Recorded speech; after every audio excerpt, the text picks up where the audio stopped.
Hola a todos y a todas. En el siguiente vídeo vamos a hablar de algo que actualmente es tremendamente importante, que es el efecto de la castración sobre el comportamiento y la salud de los perros y los gatos, aunque nos focalizaremos especialmente en el caso de los perros, que es donde está habiendo más cambios en los últimos años.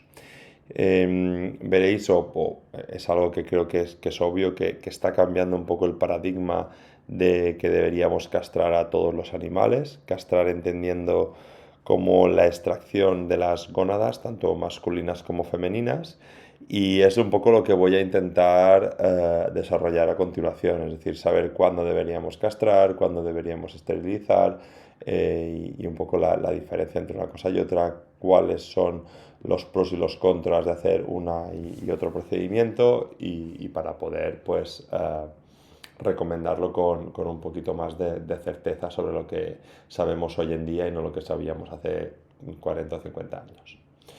Para ello voy a hacer una breve introducción para intentar entender por qué castramos a día de hoy todavía, cuáles son los diferentes motivos por los cuales se utiliza la castración. Hablaremos muy brevemente, porque ya lo hemos visto en otros momentos del curso, de qué depende el comportamiento, y veremos que las hormonas sexuales juegan un papel importante en algunas fases del desarrollo e intentaré pues, hacer hincapié en estas diferentes fases. Hablaremos del papel de la castración sobre la conducta, tanto sobre conductas sexualmente dimórficas, entendiendo cuáles son estas, y también sobre conductas que no son sexualmente dimórficas. Y finalmente, pues algunos puntos como conclusión para que podamos ponerlo en práctica en el día a día. Primero, ¿por qué solemos castrar? Bueno, primero se castra en general para prevenir y tratar algunos problemas médicos. También se castra para prevenir y tratar problemas de conducta y finalmente para reducir abandonos o camadas indeseadas. Es decir, también se castra obviamente para un control poblacional. ¿Cuáles son estos problemas médicos que con frecuencia se suelen ver afectados beneficiosamente con la castración? Bueno, sabemos que se utiliza para el tratamiento preventivo en algunos tipos de cáncer.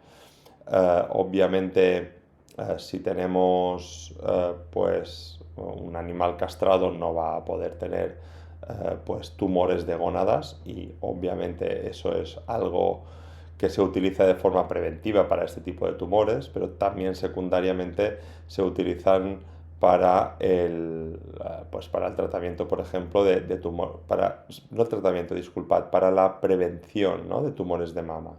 Siempre se ha dicho que deberíamos castrar antes del primero o del segundo celo, porque esto reduce la aparición de tumores de mama que con frecuencia pueden llegar a ser o son potencialmente malignos en el caso de las hembras, ¿no? También se utiliza para el tratamiento oncológico en algunos casos. De nuevo, pues si tenemos un tumor en gónadas, pues el hecho de extraerlos es parte del tratamiento de este tipo de problemas, y en otros casos también, no solo cuando tenemos un tumor de gónadas, pero no me voy a meter en esto porque estoy seguro que sabéis mucho más que yo al respecto, y sabéis que eso digo que también se utilizan no solo para la prevención de algunos problemas oncológicos, sino para el tratamiento también de problemas de tipo cancerígeno.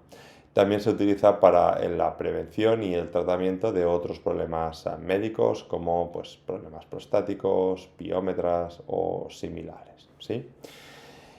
Es cierto, sin embargo, que lo que sabemos hoy en día es que desde el punto de vista oncológico la castración puede reducir el efecto, o sea, reducir la probabilidad de que aparezcan tumores o incluso eliminarlos por completo en algunos tipos de cáncer, pero también puede aumentar el riesgo de padecer otro tipo de tumores, y que en algunos otros pues simplemente no tenga ningún tipo de efecto. ¿Qué sucede? Pues que es verdad que en algunos de los tumores más comunes y que incluso son malignos, como en el caso de las hembras, que con frecuencia pues eso, son malignos, eh, reduce, o parece ser que reduce, ¿no?, la aparición de este tipo de cáncer en hembras, de cáncer mamario, si lo hacemos a cierta edad. Sin embargo, es verdad que hay algunos estudios pues, que pueden incluso llegar a sugerir que esto no es tan evidente, ¿no? Y que podría haber pues, no una relación tan directa. Sin embargo, muchos oncólogos pues, aseguran ¿no? que esto no es así, que el efecto que tienen los estrógenos sobre el tejido mamario pues tiene un efecto negativo a largo plazo o facilitador de que aparezcan este tipo de cánceres. No sé si en todas las hembras, por cuestiones genéticas, etcétera, pero bueno, podría tener un efecto. Sin embargo, vale la pena mencionar que cuando tenemos, yo que sé, en machos, ¿no? Que tenemos o que utilizamos la castración y así se evitan los problemas de tumores testiculares, pues sí, eso es verdad, pero también es verdad que la inmensa mayoría de tumores testiculares, que además son poco frecuentes, son tumores benignos. Y sin embargo, cuando castras a un macho, se aumenta la probabilidad de que tengamos un cáncer de próstata y los cánceres de próstata sí que son malignos.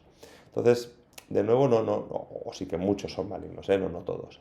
Entonces, lo que quiero un poco estresar con esto o hacer ver con esto es que no es todo ni blanco ni negro, que probablemente hay una escala de grises que siempre nos hemos como decantado mucho a favor de la castración, y no digo que esté mal, por el hecho del control poblacional y de todo esto, pero quizás deberíamos revalorar otras opciones pues, para el control poblacional de cara a evitar este tipo de problemas médicos, ¿no?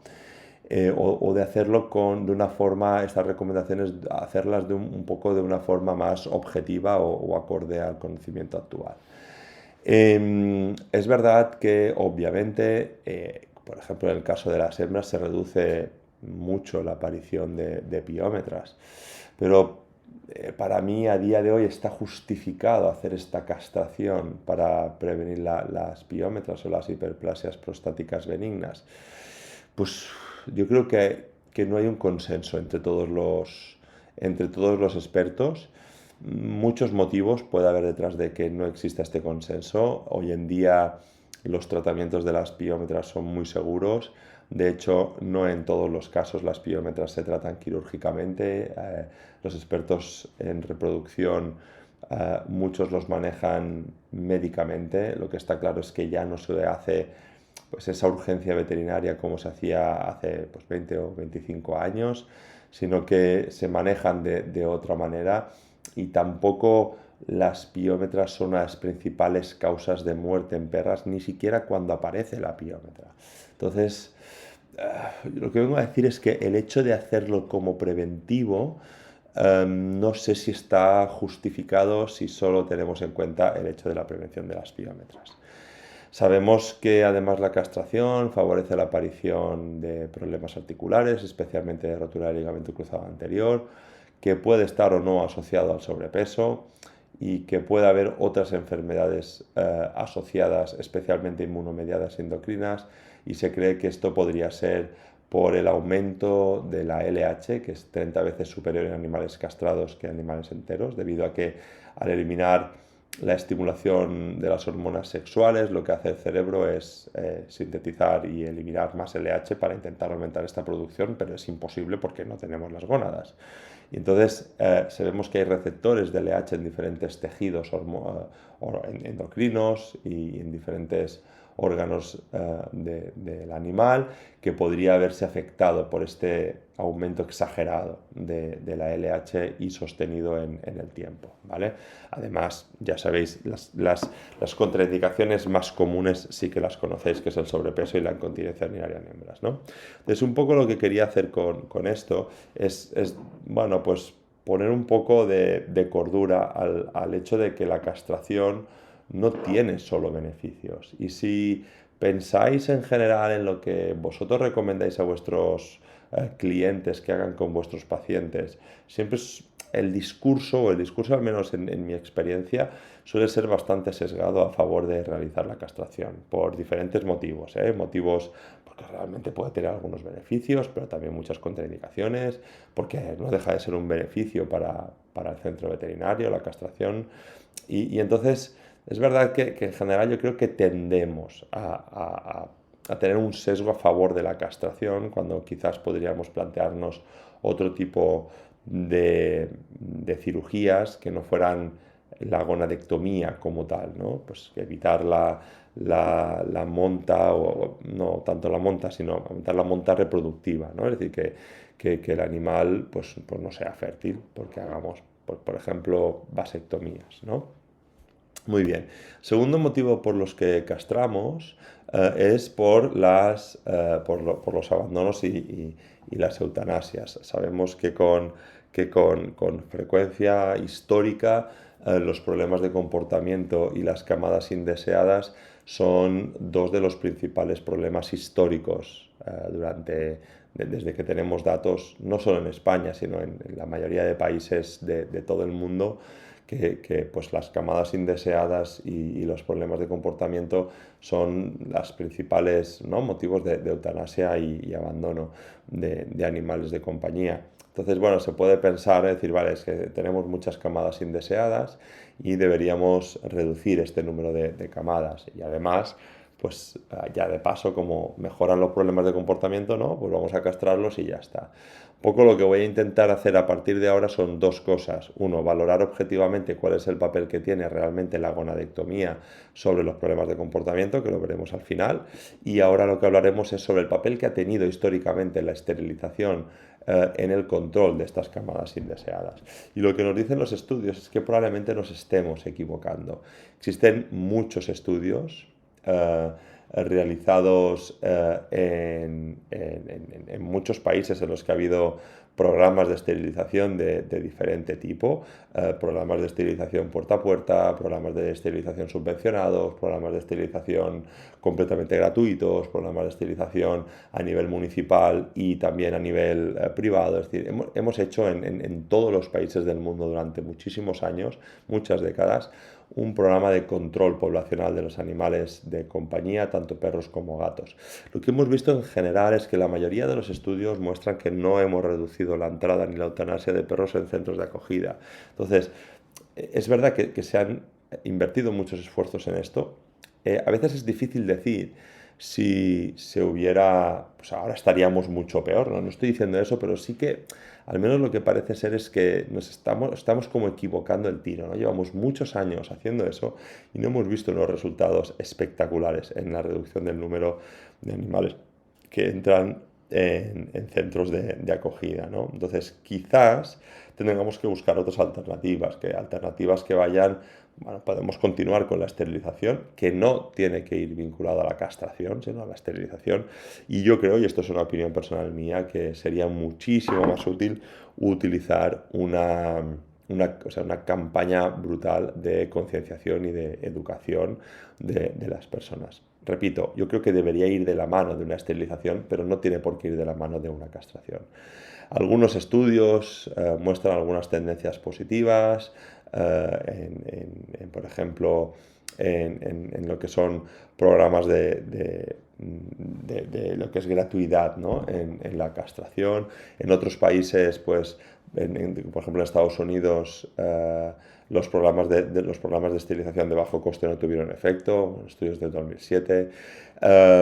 En otros estudios, como os decía, de esterilización gratuita, subvencionada o concienciación puerta a puerta en otros países de Europa, lo que se ha visto es que tiene un efecto ligero o temporal o incluso un efecto nulo. Por lo tanto, siempre, repito, vinculado al número de entradas o eutanasia de animales registrados, ¿vale? No estoy diciendo que esto se haya visto en animales, pues, de poblaciones de perros vagabundos, que también se han hecho estudios. Lo que se ve con estos estudios normalmente se han hecho en poblaciones con alto número de perros vagabundos y por lo tanto en un riesgo elevado de zoonosis, especialmente de la rabia, pues en la India, en Marruecos, en México, en países donde hay un elevado número de perros vagabundos, ¿no? Lo que se ha visto es que realmente, para que os hagáis una idea del porcentaje, lo que vemos es que si somos capaces de castrar el 65% de las hembras, pues se puede reducir el número de perros vagabundos en un 28%.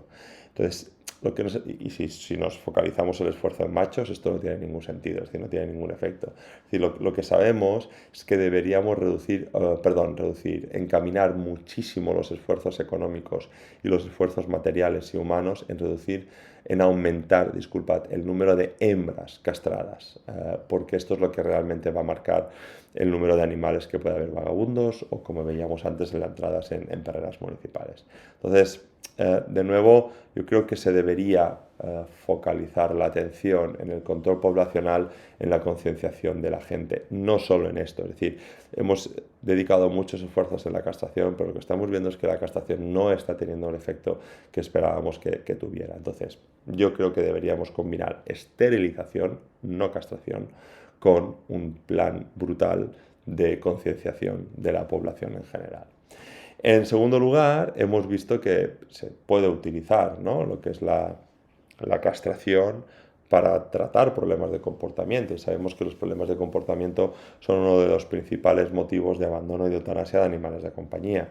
Y yo estoy cansado de escuchar esto, de, bueno, pues vamos a castrar al animal porque se tranquilizará, o de así no morderá, o no será tan activo, o verás que si lo castramos será más sumiso y por lo tanto lo podremos manejar más fácilmente, o pues bueno, pues lo castraremos y si no mejora bien, y si mejora bien, y si no mejora, pues tampoco pasará nada, ¿no? Bueno, aquí yo creo que con todo lo que hemos visto en el curso y lo que vamos a ver en el curso, no tiene ningún sentido hacer una aproximación de este tipo. ¿Por qué? Pues porque el comportamiento es multifactorial, la decisión de que un perro se comporte de una manera u otra no la toma solo por un motivo y probablemente las hormonas sexuales tengan un papel pues, en unas determinadas conductas, pero no en la mayoría, ¿no? Y por eso es un poco lo que vamos a ver a continuación, simplemente acordaros de qué depende el comportamiento, de la genética, la ontogenia, las experiencias de adultos, la salud y obviamente de muchos otros factores como puede ser el estado hormonal del animal, ¿no? ¿En qué papel juega en la maduración del sistema nervioso central las hormonas sexuales? Bueno, pues lo que sabemos es que hay como dos puntos muy importantes. Uno es alrededor del nacimiento, donde se produce especialmente un concepto que se llama la desfeminización del sistema nervioso central. Como sabéis, todos los mamíferos, como los gatos y los perros, obviamente, son hembras en cuanto a su desarrollo del sistema nervioso central hasta el nacimiento, y es alrededor del nacimiento en función de las gónadas que tienen, masculinas o femeninas, donde ese cerebro se desfeminiza o también se conoce como el efecto masculinizador del sistema nervioso central, que se divide en dos grandes momentos, que se llama el efecto organizador, que es alrededor del nacimiento, y el efecto activador, que es alrededor de la pubertad.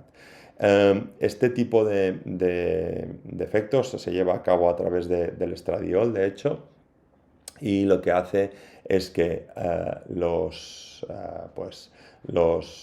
cerebros que están asociados pues, a gónadas masculinas tengan una conformación cerebral pues, de comportamiento más típicamente de macho. Y si os fijáis, entre el nacimiento y la pubertad ya existe cierta diferenciación en algunas conductas, como aquí os he puesto dos fotos de dos animales que están orinando, un macho de la izquierda y una hembra de la derecha, y veis que aunque los cuatro son con las extremidades en el suelo, aquí no levantan todavía la pata para orinar, es verdad que la hembra pues hace la orina es como más agachada que el macho, ¿no? Se llama un deep squat en el caso de la hembra. Es cuando se produce una maduración de las gónadas, en el que cuando tenemos un perro macho se activa este cerebro previamente organizado como un cerebro de macho y empieza a haber una mayor diferenciación sexual entre machos y hembras, ¿no? Y podéis ver, pues, por ejemplo, que donde los machos típicamente pues, levantan la pata y las hembras no lo hacen. En este comportamiento concreto porque se había puesto el ejemplo, pero hay otros ejemplos, ¿no? Es decir, es como cuando es mucho más evidente poder comprobar pues si un perro es macho o es hembra, pues con su comportamiento, porque existe una diferenciación en este sentido. Es verdad que también existe un efecto intrauterino de las hormonas sexuales y lo que sabemos es que, por ejemplo, las hembras que tienen pues un macho al lado, ningún macho al lado o dos machos al lado de forma intrauterina, estas hembras son lo que llamamos hembras 2M, las que tienen dos machos, 1M las que tienen un macho o 0M las que no tienen ningún macho al lado. ¿Por qué es importante esto? Bueno, pues porque parece que las hembras 2M, las hembras que están entre dos machos, en caso de que esto sea así en una gestación, estas hembras tienen un comportamiento más típicamente de macho cuando son adultos. Es decir, son hembras que pueden incluso marcar mucho más que las hembras convencionales, pueden levantar la pata para marcar, es decir, que tienen comportamientos que diríamos que pueden ser comportamientos más típicamente de machos. También recordaros que la castración revierte los efectos de lo que son las conductas sexualmente dimórficas, que son esas conductas que diferencian, que son más frecuentes en machos que en hembras y que se suelen activar alrededor de la pubertad, cuando tenemos el efecto de masculinización y de activación alrededor de la pubertad, no estas diferencias que hemos visto alrededor del nacimiento. ¿Cuáles son estas conductas sexualmente dimórficas? Pues son el marcaje sexual con orina en machos. Esto no implica el marcaje por estrés o el marcaje territorial, ya lo hemos visto en otras ocasiones. El rooming, que son esos machos que se escapan de casa para ir a buscar hembras cuando están en celo y montarlas.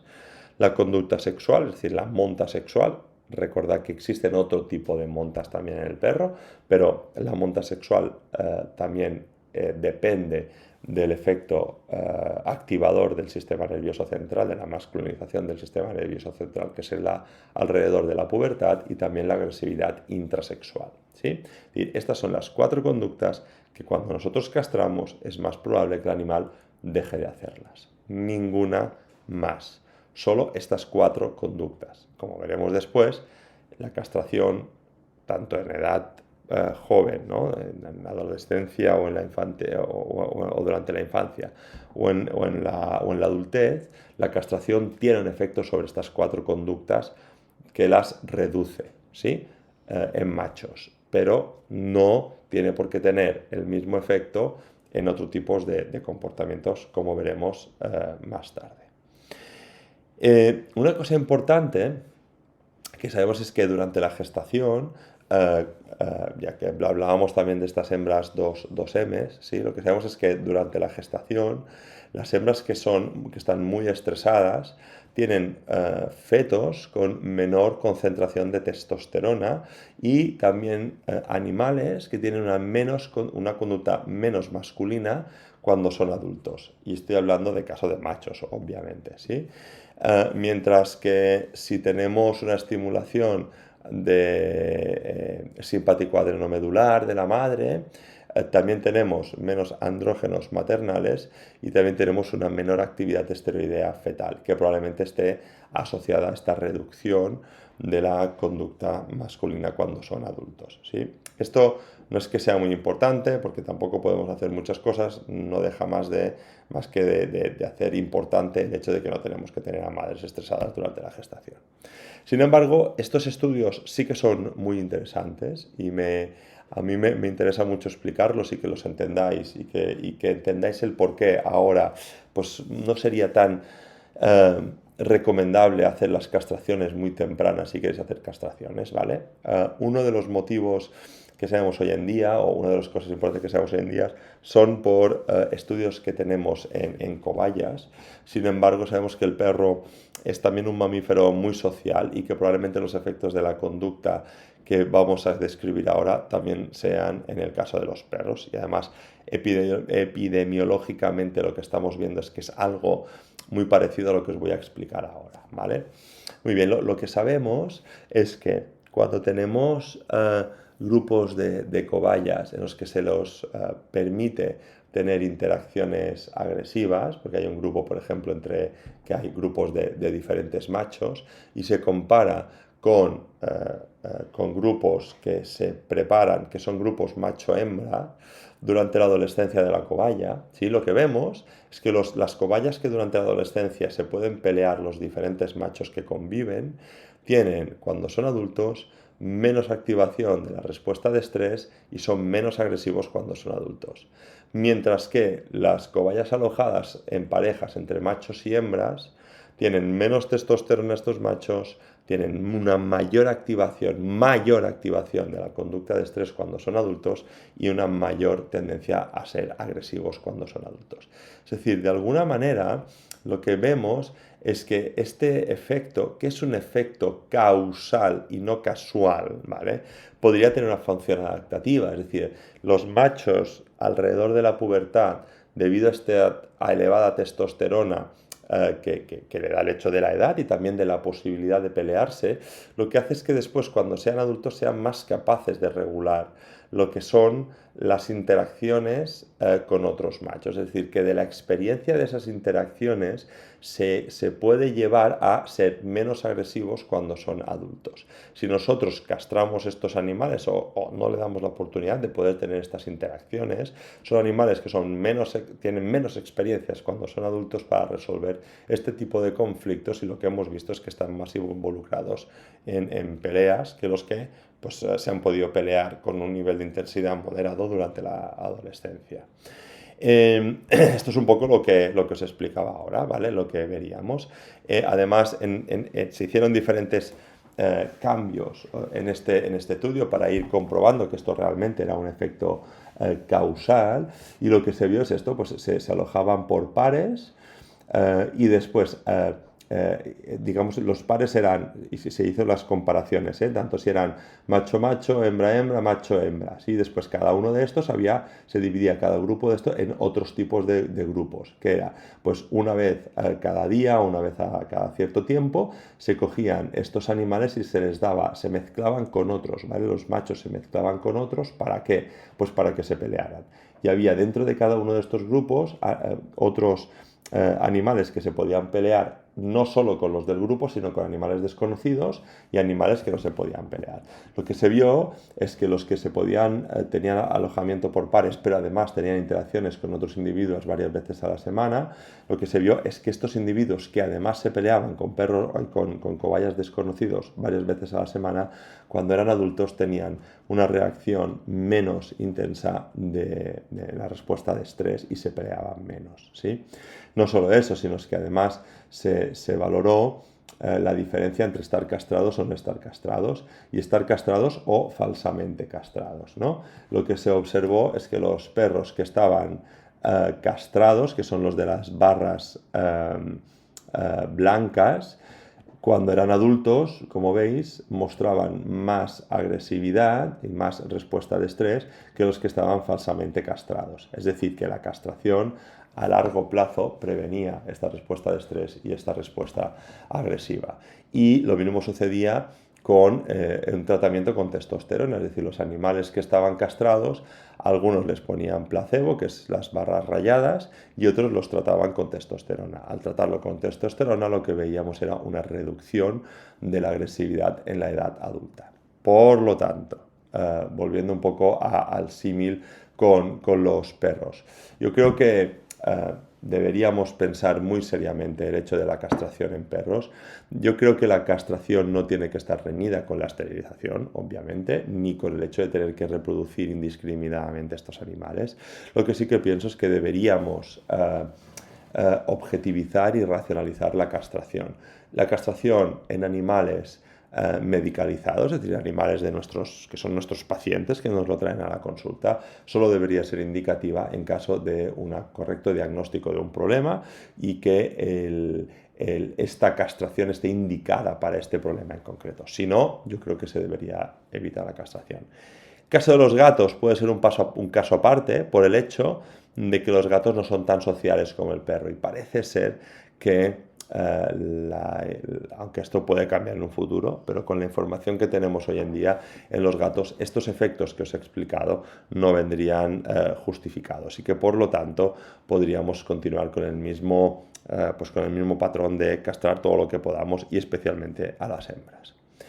Muy bien, como os decía, ¿cuál es el efecto que tiene la castración? Pues en las conductas sexualmente dimórficas, las reduce. ¿Cuáles son estos comportamientos? Pues son en los machos el marcaje sexual colorido, el grooming, la monta sexual y la agresividad intrasexual, que ya lo hemos visto a lo largo del curso, o lo veremos a lo largo del curso.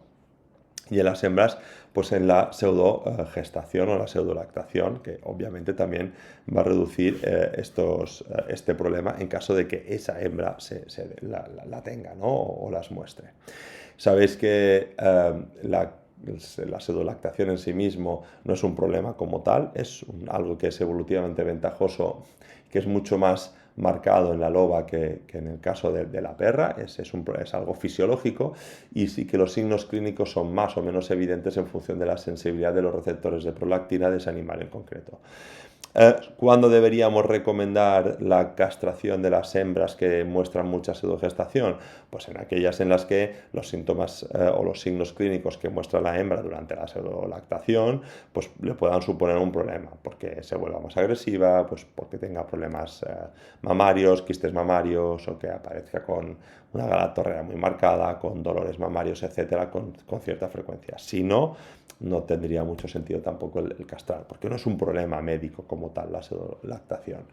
En cuanto a los machos, veis que en general la castración disminuye todas estas conductas que hemos visto, con diferentes porcentajes de éxito. El rooming en un 90% sí es un rooming derivado de un tema sexual, el vagabundeo. Disminuye un 50% el marcaje con orina, un 66% la monta sexual y un 68% la agresividad intersexual. Por lo tanto, realmente existe una mejoría en muchos casos. Sabéis que no todos esta mejoría es rápida. En muchos casos la mejoría es hasta 2 meses después de la castración, entonces hay que castrar y esperar, ¿vale? Pero recordad, solo tiene sentido que se hagan este tipo de manejo clínico, hacer la castración, cuando aparecen una de estas 4 conductas. Si no, no tendría mucho sentido. No podemos esperar que se disminuya la frecuencia de la conducta que sea. ¿Cuáles son estas otras conductas? Pues lo que llamamos las conductas no sexualmente dimórficas. ¿Y qué es lo que sabemos en estas conductas no sexualmente dimórficas? Pues que en general la castración aumenta los problemas de agresividad, aumenta los problemas de miedo y de ansiedad en el perro, tanto en machos como en hembras. Lo que nos dice la información que tenemos actualmente es que cuanto antes se castre, más probable es que ese animal muestre miedo.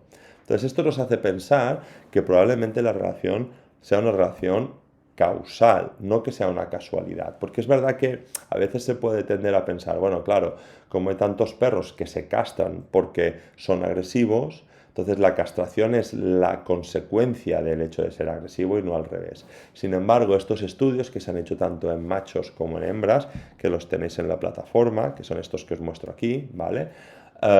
Lo que nos dicen es que tanto en machos como en hembras, cuanto antes castres, más probable es que se dé esta correlación que hemos dicho. Y por lo tanto, que sea más probable o que sea más lógico pensar que esta relación es una relación causal, ¿vale? Es una relación de causa-efecto.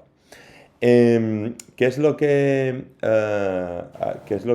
podemos decir? Bueno, que la mayoría de las conductas que nosotros tratamos en el día a día o tenemos que tratar en el día a día son multifactoriales. Lo hemos visto muchas veces o lo vamos a ver muchas veces durante el curso, ¿no? Es decir, no son diagnósticos todo esto, son signos clínicos. Y estos signos clínicos, como hemos visto al principio, dependen de todos estos factores. Que nosotros actuemos sobre uno de estos factores, pues no tiene mucho sentido. Entonces, tenemos que tenerlo todo en cuenta, ¿vale? Y lo que sabemos hoy en día es que la castración tiene efecto únicamente, positivo estoy hablando, únicamente sobre las conductas sexualmente dimórficas.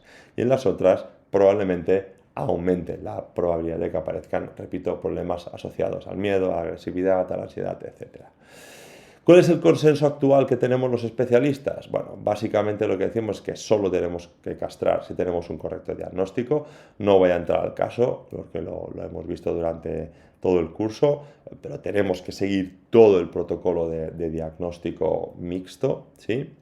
El segundo punto importante es que solo tenemos que castrar problemas de conducta sexualmente dimórficos, esto en los machos, y que en las hembras solo tenemos que castrar cuando los problemas coincidan única y exclusivamente en el celo o la pseudogestación, y que deberíamos tener el siguiente ciclo. Es decir, deberíamos ver empeoramiento durante un celo, mejoría en ausencia de celo y empeoramiento en el celo. Si no vemos esto, es mejor no castrar. Y finalmente sí que deberíamos hacer una castración química siempre para poder hacer una toma de decisiones en el futuro, ¿vale? Es decir, cogemos el macho, le ponemos la castración química, vemos si el animal mejora y entonces podemos decidir. Recordar que la castración química no tiene el pico de LH y que algunos de los problemas que hemos visto de la castración podrían ser debidos, especialmente los de tipo médico, a este pico de LH. Entonces, con esto lo que quiero decir es que probablemente cuando utilicemos la castración química, lo que veremos es que el animal tendrá una mejoría o no y podremos saber si la castración quirúrgica va a mejorar o no ese comportamiento. Lo que no podremos avanzar es si la castración quirúrgica va a dar problemas a largo plazo médicos a ese animal, ¿vale? Yo, en mi experiencia que he tenido actualmente durante los últimos años, es que en relación al miedo, sí que veo que me puede ayudar a predecir lo que va a pasar. Ahora, por ejemplo, he tenido hace relativamente poco un caso de un perro que tenía un marcaje sexual en casa y también tenía un problema de agresividad, de miedo en el exterior. Entonces hemos hecho la castración porque a ellos les preocupaba muchísimo el marcaje sexual dentro de casa, pues que se ha disparado el problema del miedo en la calle y del miedo hacia las personas cuando llegan a casa. Y ella lo ha notado muy, muy, muy claramente. Entonces, digamos que lo que podemos asegurar es que la castración química nos ayuda a saber cuál será la mejoría de ese comportamiento que estamos analizando. Y en cuanto a los empeoramientos, pues por mi experiencia clínica, esto no tenemos unos artículos que nos lo avalen, pero por mi experiencia clínica parece ser que algunos comportamientos como el miedo sí que lo podemos avanzar también o anticipar o poder prever con la castración química, lo que pasará después con la quirúrgica, pero en cuanto a los problemas médicos esto ya queda un poquito más en el aire, ¿vale? Finalmente sabemos que, como digo, existen otros efectos directos, efectos directos sobre la cognición y las emociones y normalmente son negativos estos efectos, o sea que hay que ir con cuidado con hacer estas castraciones generalizadas, ¿no? Conclusiones. Las hormonas sexuales juegan un papel importante en el desarrollo del comportamiento, no solo del comportamiento sexual, también de otras conductas, como hemos visto algunas conductas sexuales. Pienso que la decisión de castrar en animales medicalizados debería ser individual y teniendo en cuenta todos los factores implicados, no solo el concreto que nosotros queremos mejorar. Que la castración debería ser una herramienta terapéutica en los casos en los problemas de conducta sexualmente dimórficos, no en todos. Que desde mi punto de vista sería mejor utilizar la castración química como forma de anticipar los resultados positivos, pero no de anticipar los resultados negativos que tiene la castración, ¿vale?